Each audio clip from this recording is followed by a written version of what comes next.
இன்னைக்கு இருக்கக்கூடிய யங்ஸ்டர்ஸ் அதுவும் யங் கேர்ள்ஸுக்கெல்லாம் வந்து ரொம்ப பிடிச்ச ஹீரோ யாரு அப்படின்னா ஆர்யா. ஏன்னா அவர் தானே இப்போ பேச்சுலரா இருக்கிறார். மற்றவாள்லாம் வந்து அவாவா அவாவாளுக்குன்னு ஒரு ஜோடியை சேர்த்துனுட்டா. இப்போ இந்த ஆர்யா பிள்ளைக்கு சென்னை அண்ணா நகர்ல ஒரு சொந்த வீடு இருக்கிறது. அந்த வீட்டில் தான் அப்பா அம்மா தம்பி இவாள்லாம் இருக்கா இல்லையா.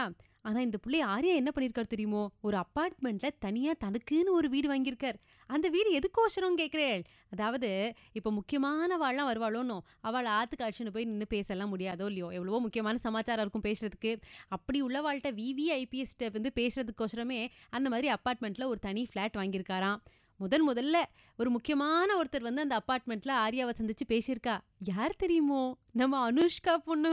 ஆமா, ஏற்கனவே ஆர்யாவும் விஷாலும் ரொம்ப க்ளோஸ் ஃப்ரெண்ட் அப்படிங்கிறதுனால தான் ஆர்யா படத்துல விஷாலும், விஷால் படத்துல ஆர்யாவும் மாத்தி மாத்தி கெஸ்ட் அப்பியரன்ஸ் எல்லாம் பண்ணிட்டு இருக்கா. இப்போ இந்த ஆர்யா பிள்ளை இந்த மாதிரி ஒரு சமாச்சாரம் பண்ணினதும் விஷால் சும்மா இருப்பாரோ? அவரும் தனக்குன்னு ஒரு தனியா வாங்கிண்டு அங்கதான் அவரும் முக்கியமான வாழலாம் சந்திக்கிறாராம். ஃப்ரெண்டை போல யாரும் மச்சான்னு 2 பேரும் இப்படி இருக்கா. சரி, இப்படியே கடைசி வரைக்கும் இருந்தா பரவாயில்லை.